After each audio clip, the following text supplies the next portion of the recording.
अयोध्या उत्सव में आप तमाम लोगों का बहुत बहुत स्वागत है। मैं अखिलेश आनंद हूं। इस मंच पर वो तमाम लोग पहुंच रहे हैं जिन्होंने अयोध्या को बहुत करीब से देखा है। किस तरीके से आज अयोध्या बदली है, राम मंदिर का जो निर्माण हो रहा है उसके बाद से अयोध्या में भक्तिमय माहौल है। दुनिया भर के भक्तगण यहां पर आने वाले हैं और ये खास मंच हमने आपके लिए सजाया है। मेरे बिल्कुल पीछे सरयू नदी बहती हुई नजर आ रही है। अब मेरे साथ जो खास मेहमान यहां पर मंच पर मौजूद हैं उनसे मैं आपका परिचय करवा दूं। मेरे साथ पूर्णिमा कोठारी जी यहां पर मौजूद हैं।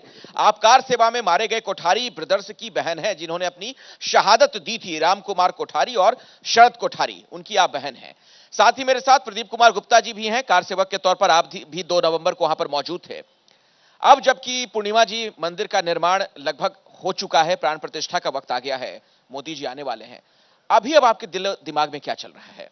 मैं अखिलेश जी आपसे बताना चाहूंगी कि मैं अयोध्या 1990 से लगातार आ रही हूँ। अच्छा। मैंने पहली बार अयोध्या में कदम ही भैया और के बलिदान के बाद रखा था और मैंने एक उजड़ी हुई सी अयोध्या देखी थी जहां कहीं भी जीवन के लक्षण नहीं दिखते थे। ऐसा लगता था कि अयोध्या अपने आप में रो रही है। और मैं 33 वर्षों से अयोध्या को देख रही हूँ। आज जब अयोध्या को देखती हूं तो लगता है कि एक खिला हुआ चमन हो गया है। यहाँ हर कण कण मुस्कुरा रहा है। राम आ रहे हैं और सबके हृदय को बहुत आह्लादित कर रहे हैं। मैं भी इस खुशी को महसूस कर रही हूं। मैं ये कहूंगी कि कहीं ये महसूस हो रहा है, कहीं ये एहसास हो रहा है कि जो भाई बिछड़ गए थे वो आज फिर मिल रहे हैं मुझे। आपने तो बहुत इमोशनल करने वाली बात कह दी। प्रदीप जी, आपकी इस वक्त की क्या अनुभूति है? अयोध्या में जब राम और शरद दोनों शहीद हुए, दुर्भाग्यवश मैं उनके साथ उस समय नहीं रह पाया क्योंकि मैं उनसे 4 दिन पहले फूलपुर में मैं गिरफ्तार कर लिया गया था और करीब 12-13 दिन मैं गोरखपुर जेल में रहा। और जब मैंने जिस दिन उनकी शहादत की खबर दूसरे दिन जब अखबारों में पढ़ी तो जिंदगी में पहली बार मैं रोया, क्योंकि राम शरद को मैंने अंगुली पकड़कर और मैं उनको संघ में लेके आया था और जो देशभक्ति का जज्बा उनके अंदर था उसको जगाने में मेरी बहुत महत्वपूर्ण भूमिका थी। ये सौभाग्य मुझे मिला।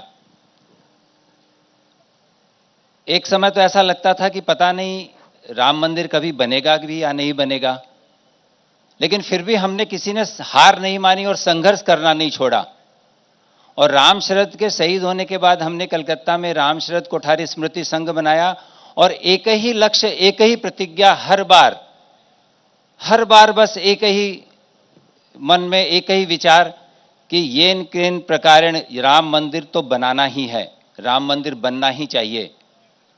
और शायद प्रभु श्री राम ने हम सबकी सुन ली और आज वो दिन हम अपने सामने होता हुआ देख रहे हैं। पूर्णिमा जी, आपका जो दर्द है उसे हर कोई समझ सकता है। आपकी आंखों में आंसू हैं।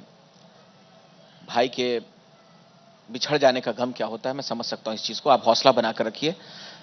ये इस तरीके के जो कार सेवक थे उस वक्त जो कार सेवा कर रहे थे, ये उनका हौसला ही था, उनका जज्बा था, जिसकी परिणति है जो हम लोग देख रहे हैं। आज राम मंदिर, भव्य राम मंदिर का निर्माण हो रहा है। तो आप,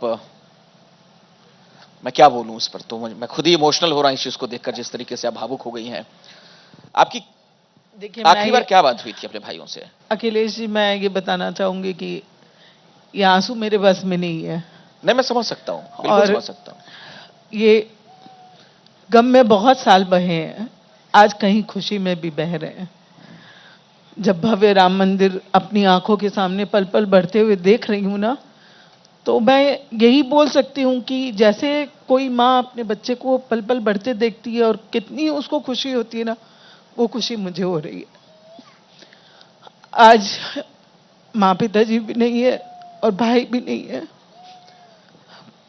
मैं इकलौती अपने परिवार की हूं जो ये बाबरी ढांचे से लेकर और आज भव्य मंदिर को देख पा रही हूं। और इसके लिए मैं उनकी तो बहुत बड़ी आभारी हूं कि मैंने, भगवान ने मुझे इस परिवार में जन्म दिया, मुझे वो माँ की कोख दी जिस कोख से मेरे दोनों वीर भाई आए थे। आज बहुत बड़ी खुशी मिल रही है और मैं इसके लिए सबसे, अगर कहूं तो सबसे ज्यादा मैं इसके लिए धन्यवाद देना चाहूंगी हमारे माननीय प्रधानमंत्री जी को। मेरी मां का एक विश्वास था कि अगर मंदिर बनाएंगे तो मोदी जी ही बनाएंगे, और उन्होंने मेरी मां के विश्वास को आज कायम किया है। मैं उनकी बहुत बहुत आभारी हूं। आज आपके मंच से मैं उनको दंडवत प्रणाम करती हूं कि उन्होंने हमारा ये बहुत मुश्किल वाला सपना था, जो लग रहा था कि पता नहीं मेरे जीवन में भी पूरा होगा कि नहीं। जब बलिदान हुआ था तो मैं 19 साल की थी और आज मैं भी एक उम्र को पा गई हूं, तो लग रहा था कि पता नहीं मेरे जीते जी भी ये सपना पूरा होगा कि नहीं। और आज जब मंदिर अपनी भव्यता के साथ मेरे सामने खड़ा हो रहा है ना, बहुत बड़ी खुशी मिल रही है, बहुत बड़ी खुशी। पूर्णिमा जी, मैं आपके जख्मों को कुरेदना नहीं चाहता हूं, उन्हें हरा नहीं करना चाहता हूं, लेकिन अब चूंकि जब ये राम मंदिर भव्य स्वरूप में सबके सामने है, मैं चाहूंगा कि दर्शकों के साथ अगर आप साझा करना चाहें कि राम कुमार जी और शरद कोठारी जी के बारे में आपको कब वो जानकारी मिली थी, 2 तारीख की जो घटना हुई थी, और उससे पहले कब आखिरी बार उनसे बात हुई थी, आपकी क्या कहा था उन्होंने? देखिए, वो जमाना थोड़ा सा अलग था आज के जमाने के जितना। वहाँ कम्युनिकेशन की साधन नहीं थे। हाँ। मोबाइल नहीं था। मेरे घर पे लैंडलाइन फोन भी नहीं था। हमने कुछ थोड़े महीने पहले ही नए घर में शिफ्ट किए थे, तो हमारे घर में लैंडलाइन का मोबाइल ये फोन भी नहीं था, तो हमारी डायरेक्ट बात तो नहीं हो पाई। लास्ट उन्होंने अपनी जो खबर थी वो हम मेरे बुआ जी के यहाँ भेजा था, और ये बात है 31 अक्टूबर की। 30 अक्टूबर को उन्होंने कार सेवा की और गुंबद पर भगवा ध्वज फहराया। उसके बाद उन्होंने ये समझा कि हमारा कार्य हो गया है, हमें जिस कार्य के लिए यहाँ बुलाया गया था वो काम हमने अपना काम कर लिया। उन्होंने जो संकल्प लिया था वो कार्य उन्होंने कर दिया। तो उसके बाद उन्होंने बुआ जी को बोला, संदेशा दिया कि आप पिताजी को बता देना कि हम सकुशल हैं, और जैसे ही यहाँ से ट्रेनें सामान्य होंगी हम घर चले आएंगे। ये सूचना हमें मिली, पिताजी ने हमें बताया। ये बात है लगभग 1 तारीख की, और फिर अचानक से 2 तारीख को फिर से कार सेवा का आह्वान हुआ। कार सेवा के आह्वान में बताया गया कि आपको कुछ भी नहीं करना है, सिर्फ राम धुन करते हुए आपको आगे बढ़ना है। जहां आपको रोका जाए वहां आप रुक जाइएगा। आपके हाथ में झंडी डंडी भी नहीं होगी। आपको कोई विरोध नहीं करना है, आपको कुछ भी अतिक्रमण नहीं करना है। और ये सारी बातें उन्होंने मानी भी। जहां उन्हें रोका गया वो रामधुन करते हुए आगे बढ़ रहे थे, जहां उन्हें रोका गया वो रुक गए, और जहां उन्हें बोला अतिक्रमण करने को मना किया गया वो वहीं बैठ गए। वो बैठ के वहां रामधुन कर रहे थे। ऐसे में उनके ऊपर अश्रु गैस के गोले छोड़े गए, और उसके साथ साथ पुलिस ने वहां पर लाठीचार्ज करनी शुरू कर दी। ये सब होने से स्वाभाविक रूप से एक भगदड़ सी मचती है। उसी बीच लोगों ने देखा कि हमारे अगल बगल वाले गिरने शुरू हो गए। जो कुछ प्रत्यक्षदर्शी थे, जो उनके साथ थे, उन्होंने हमें ये सारे किस्सा बताया कि हमारे आसपास के लोग गिरने शुरू हो गए और उनको उनके शरीर पे खून देखा गया। तब इन लोगों को समझ में आया कि यहाँ गोलियां चलनी शुरू हो गई है, क्योंकि इतनी भीड़ थी, इतनी आवाज थी, वहां गोलियों की आवाज भी नहीं उन्हें मिल रही थी। हल्की हल्की से तर की आवाज आ रही थी, और जब लोग गिरने लगे तो वहां और ज्यादा भगदड़ मच गई। वैसे में वो भी एक वहां पर बगल में एक मकान था, उसमें उन्होंने शरण ली, भाइयों ने और कार सेवकों के साथ वहां शरण ली। वहां पर फिर किसी ने बाहर से पानी पानी चिल्लाया, तो छोटे वाले भाई को लगा कि शायद कोई कार सेवक है, उसे हमारी जरूरत है, और उसने गेट खोला। गेट खोलते ही उसे खींच के उसके सीने पर गोली मार दी गई, और जब वो नीचे गिरा उसे घसीटा जाने लगा। जब उसे घसीटा जाने लगा तो बड़ा भाई कूद के सामने आया कि मेरे भाई को कहाँ ले जा रहे हो। उसने जब ऐसा बोला, उसको सीधा नीचे गिरा के और उसके सर पे यहाँ 0 पॉइंट से गोली मारी गई। आजाद भारत में, राम के देश में, राम काज करने के लिए आए हुए बच्चों को गैर कानूनी ढंग से मारा गया। किसने मारा? उस समय के निवर्तमान मुख्यमंत्री का आदेश था, मुलायम सिंह का। और उन्होंने ताउम्र उस बात के लिए कभी भी माफी नहीं मांगी, बल्कि उन्होंने उसको पता नहीं क्यों उस पर बड़ा गौरव महसूस करते थे और वो गौरवपूर्ण शब्दों में बोलते थे कि अगर जरूरत पड़ती तो मैं और भी लोगों को मरवाता। निर्दोष बच्चों को मरवाने का उन्हें क्या शौक लगा था मुझे नहीं पता है। राम भक्तों पर गोली चला के उन्हें क्या मिल गया ये भी मुझे नहीं पता है। आप लोग के लिए तो पूर्णिमा जी जीवन बहुत कठिन हो गया होगा इसके बाद, आपके घर के 2 नौजवान इस तरीके से उनकी मौत हो गई। हमारा परिवार खत्म हो गया। 2 बच्चे, 2 जवान लड़के जो बाप का सहारा बन रहे थे, उस बाप के दोनों कंधे तोड़ दिए गए। इस दुख को लेकर हमने सारा जीवन बिताया है। बस एक ही बात कहूंगी कि मेरे पिताजी जो दुखी तो बहुत थे, माँ पिताजी दोनों बहुत दुखी थे, किंतु उन्होंने हमेशा इस बात का गर्व किया कि मेरे बच्चों ने राम काज के लिए अपने प्राण त्यागे। किसी दुर्घटना में या किसी ऐसे वैसे काम को करते हुए वो नहीं गए। दुनिया में इतनी असामयिक मौतें होती है, किंतु मेरे भाइयों ने राम काज के लिए अपने प्राण दिए। ये हमारे लिए बहुत आप गर्व का लोगों विषय की था। किसी ने कोई सुध ली उसके बाद, किसी सरकार ने कुछ मदद की हो अगर? देखिए, सरकार की मदद हमें तब भी नहीं चाहिए थी और सरकार उस समय वैसी थी भी नहीं कि वो मदद करती। हाँ, हमने सुना था कि मुलायम सिंह ने कुछ अनाउंस किया था पैसे वगैरह का, उसके पैसे को तो हम वैसे ही थूकते हैं। हमारे पिताजी ने कभी भी अपने बच्चों के लिए, अपने बच्चों के बलिदान के पीछे कभी कोई चाहत नहीं रखी। और संभालने के लिए हमें बहुत बड़ा एक परिवार मिला। मैंने 2 भाई खोए थे, किंतु मुझे लाखों भाई मिले। आज प्रदीप जी आपके सामने ऐसे और भी लाखों लोग हैं।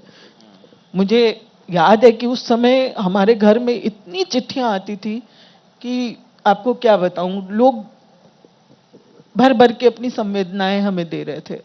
और हम कहीं ना कहीं बोलते हैं ना कि जब आपके घर में कोई ऐसी दुर्घटना होती है तो 10 दिन जो आपके रीति रिवाज हैं कि आपके घर में सब आके अपने परिवार वाले बैठते हैं, तो वो आपको सांत्वना देने आते हैं। वो सांत्वना हमें पूरे देश ने दी उस समय। बहुत सहयोग मिला, संघ परिवार का बहुत सहयोग मिला, सबने बहुत संभाला हमें।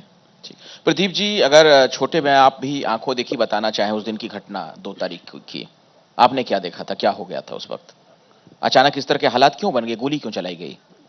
देखिए, मैं तो उस दिन मैंने बताया कि जैसे मैं तो गिरफ्तार हो गया था, मैं उस दिन घटनास्थल पर नहीं था। शायद अगर साथियों होता से उस कुछ दिन, पता चला होगा? अगर उस दिन मैं वहां होता तो शायद आज यहाँ होता कि नहीं मुझे नहीं पता। लेकिन जब मैंने गोरखपुर में जब सुबह मैंने जब इस घटना को सुना तो मैंने वहां से फ़ोन किया और फ़ोन करके ये सारा वाकया मैंने जानने का प्रयास किया। तो ये सारी बातें आई जैसा पूर्णिमा ने भी आपको बताया। मैं 11 तारीख को यानी 11 नवंबर को जब मैं जेल से वहाँ से रिहा हुआ तो मैं 12 तारीख को कलकत्ता पहुँचा और 13 तारीख को मैं फिर पूर्णिमा जहाँ पर ये रहते थे हावड़ा में बेलूर मठ के पास में, वहाँ पर फिर इनके घर में मिलने गया। चूँकि मैं बचपन से उनके घर जाता था और राम शरद को मैं ऐसा कहिए कि उंगली पकड़कर और उनको मैं लेकर जाता था। जब हम अयोध्या के लिए जब हम रवाना हुए थे 22 अक्टूबर को 1990 को, तो स्टेशन के ऊपर माँ पिताजी दोनों छोड़ने के लिए आए थे।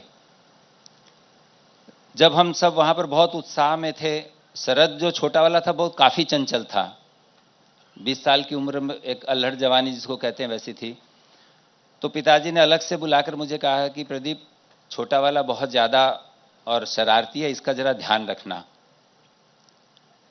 और माँ ने एक शब्द कहा था कि मैं तुम्हारी जिम्मेदारी पर दोनों को भेज रही हूँ। तो मुझे ज़िंदगी भर इस बात का अफसोस रहेगा कि मैं वो जिम्मेदारी नहीं निभा सका और जब मैं वापस आया तो माँ को मैं सामने नहीं कर पाया। और माँ मुझसे इतना नाराज़ थी कि उन्होंने बहुत दिनों तक मुझसे बात नहीं की। लेकिन बाद में मुझे इतना प्यार दिया, शायद उन्होंने अपने दोनों बेटों को जितना प्यार दिया उतना प्यार उनसे मुझे मिला।